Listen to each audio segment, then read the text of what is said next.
సూర్యాపేటలో గురుకుల పాఠశాలలో జరిగినటువంటి సంఘటన చాలా బాధాకరం, చాలా విచారకరం. వారి కుటుంబాలకు ప్రగాఢ సానుభూతి తెలియజేస్తూ ఉన్నాము. మరి ఈ పాఠశాలలో వరుసగా అశ్విని, వైష్ణవి ఇద్దరు కూడా అస్మిత వైష్ణవి ఇద్దరు కూడా ఆత్మహత్య చేసుకోవడము మా అందరినీ చాలా చలించింది. అందుకే ఎస్సీ ఎస్టీ కమిషన్ సభ్యులము, చైర్మన్ అందరం కూడా ఈరోజు సూర్యాపేట మన గురుకుల పాఠశాల సందర్శించడం జరిగింది.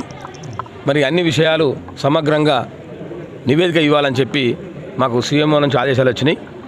మరి ప్రభుత్వానికి సరైన నివేదిక ఇచ్చి ఆ రెండు కుటుంబాలను ఎక్స్గ్రేషియా ఇచ్చే విధంగా, మరి ప్రభుత్వ ఉద్యోగం ఇచ్చే విధంగా మరి గౌరవ ముఖ్యమంత్రి గారు నివేదించి మా ఎస్సీ ఎస్టీ కమిషన్ తరఫున ఒక సమగ్రమైన నివేదిక ఇచ్చి మేము వారికి న్యాయం చేస్తామని చెప్పి ఈ సందర్భంగా తెలియజేస్తూ ఉన్నాం.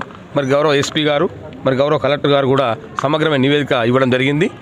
దాన్ని అనుగుణంగా ఒక ప్రభుత్వం కమిటీని కూడా వేయడం జరిగింది. 4 సభ్యులతో కమిటీ కూడా వేయడం జరిగింది. ఆ కమిటీ రిపోర్ట్ కూడా త్వరలోనే విచారణ జరిపి రిపోర్ట్ రాబోతుంది. మరి ఇట్లా అధైర్యపడి మరి పిరికి ఆత్మహత్యలు పాల్పడద్దని చెప్పి ఈ సందర్భంగా తెలియజేస్తూ ఉన్నాను. ఆత్మహత్యలకు సమస్యలకు పరిష్కారం కాదు. సమస్య ఉన్నప్పుడు సమస్యను పోరాటం చేయాలి. సమస్య వచ్చినప్పుడు చెండాలి, కానీ మరి అధైర్యపడి ఆత్మహత్య చేసుకోవద్దు.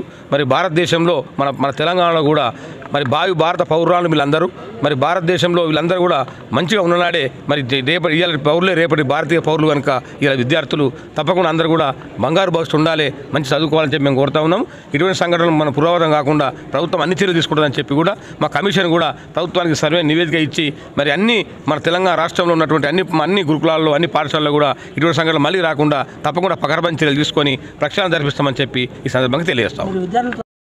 కొన్ని బయటకు చెప్పకూడదు, అవన్నీ కూడా తెలుసుకొని మరి ప్రభుత్వానికి కాన్ఫిడెన్షియల్ రిపోర్ట్ ఇచ్చి మరి ఏ విధంగా రేపు భవిష్యత్తు ఉండాలి, మరి పిల్లలు కనుక వాళ్ళు చిన్న సున్నితమైన మనస్తత్వం గలవారు కనుక అవన్నీ కూడా బయట చెప్పకుండా దానికి పరిష్కార మార్గాలు ఏంటో వెతుకుతాం తప్ప చెప్తే బాగుండదని చెప్పి కూడా సందర్భంగా మీకు తెలియజేస్తా ఉన్నాను.